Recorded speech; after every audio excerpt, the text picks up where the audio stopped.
Hi again. In The Chaos of Cults by Karel von Baalen in the chapter Rosicrucianism, he is now dealing with the evolution of man according to this branch of pantheistic theosophy. As to the evolution of man and the growth of the soul, we find a more sensible account here of the character of dreams than we meet in theosophy. When during sleep the desire body does not fully withdraw from the vital body, but remains connected with it, the vehicle for sense perception and memory has its axis askew, that's their phrase, and the memory becomes confused. For sleep is just that, a withdrawal of the higher vehicles from the dense body, which then gets a rest and a chance to rebuild itself. Death is something else again. Here, the higher vehicles leave the dense body more completely, though for a while remaining connected by the silver cord, as they put it. One end of the silver cord is fastened to the heart by means of the seed atom, and it is the rupture of the seed atom which causes the heart to stop. The cord itself is not snapped until the panorama of the past life, contained in the vital body, has been reviewed. At death, the dense body at once loses weight because not the soul, but the vital body has left.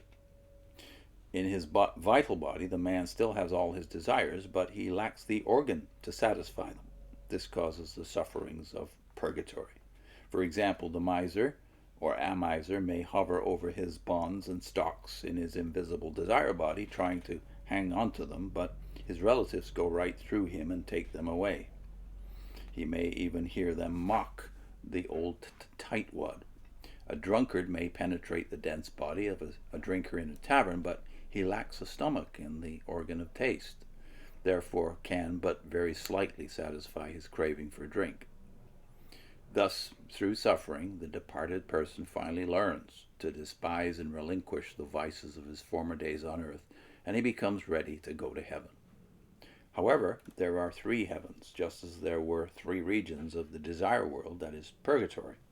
In the first heaven, located in the three highest regions of the desire world, the results of the soul's sufferings are incorporated in the seed atom of the desire body, thus imparting to it the quality of right feelings, which acts as an impulse to good and a deterrent from evil in the future. At last, the man, the ego, the threefold spirit, enters the second heaven. He is clad in the sheath of mind, which contains the three seed atoms, the quintessence of the three discarded vehicles. Upon arrival in the second heaven follows the great silence, and after this period of wonder, the awakening. The spirit is now in its home world. Here it hears the music of the spheres and learns to do many-sided work. It prepares for the next life. Before reincarnation, however, the spirit must first dwell in the third heaven, the higher region of the world of thought. But why should the human spirit experience another dip into matter at all? Because the purpose of life is not pleasure, but experience, which is knowledge of the effects which follow acts. If I did not feel pain when I put my hand on a hot stove, my hand might burn off without my knowing it.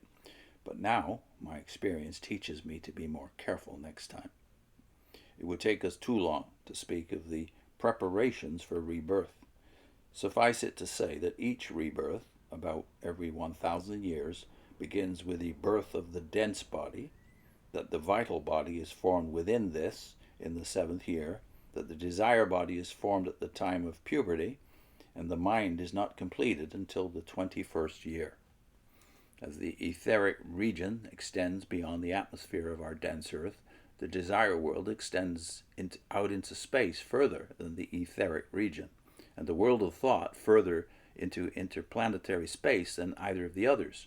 So also the 7 worlds and cosmic planes are not one above another in space, but the 7 cosmic planes interpenetrate each other and all the 7 worlds. They are states of spirit matter permeating one another, so that God and the other great beings are not very far away in space.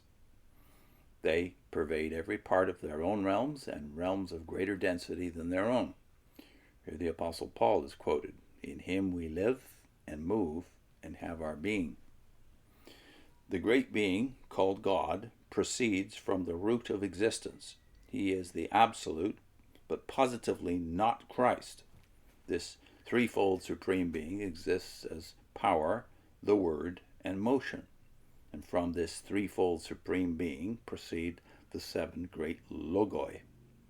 In this highest world of the seventh cosmic plane dwell the God of our solar system and the gods of all other solar systems in the universe.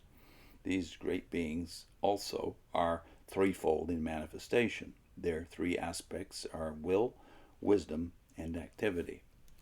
With the aid of diagrams, that is, pictures of things seen in the clairvoyant state, we are told of the evolution of the earth and its inhabitants, and with all of this agrees an occult analysis of Genesis. In every period of evolution, there are those who fall behind, the stragglers.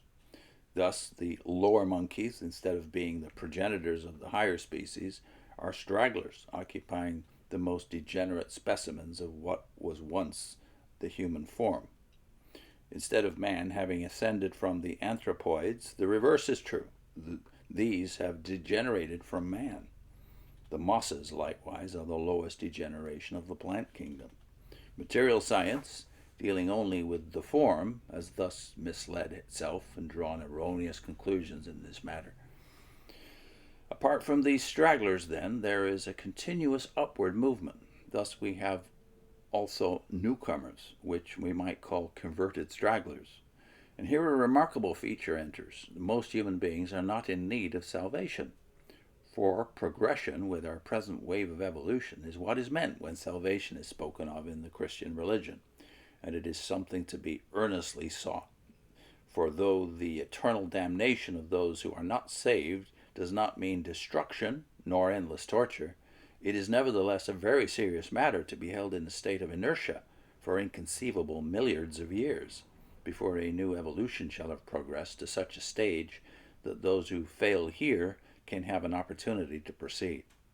The spirit is not conscious of the lapse of time, but it is nonetheless a serious loss. There must also be a feeling of unhomelikeness when at last such spirits find themselves in a new evolution. This again, all a quote from Max Heindel's Cosmoconception. Now, von Baalen says, the atonement was wrought by Christ for such as these, that is, these people who failed to evolve sufficiently. For Christ, who is the highest initiate of the sun period, became the regent of earth at Golgotha, his mission being the salvation of those who had bogged down in matter.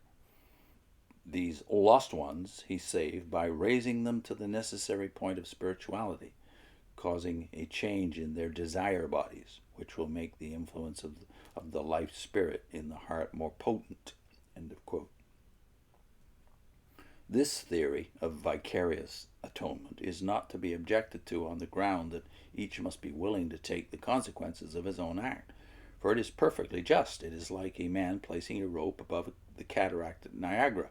This he does that others, in danger of falling down, may have something to hold to, even though he knows that in doing so he must go down himself. Should or would that prevent anyone else in danger from taking hold of the rope? So again, twisted atonement, twisted Trinity, as usual. And next time, universal evolution is taught by Rosicrucianism.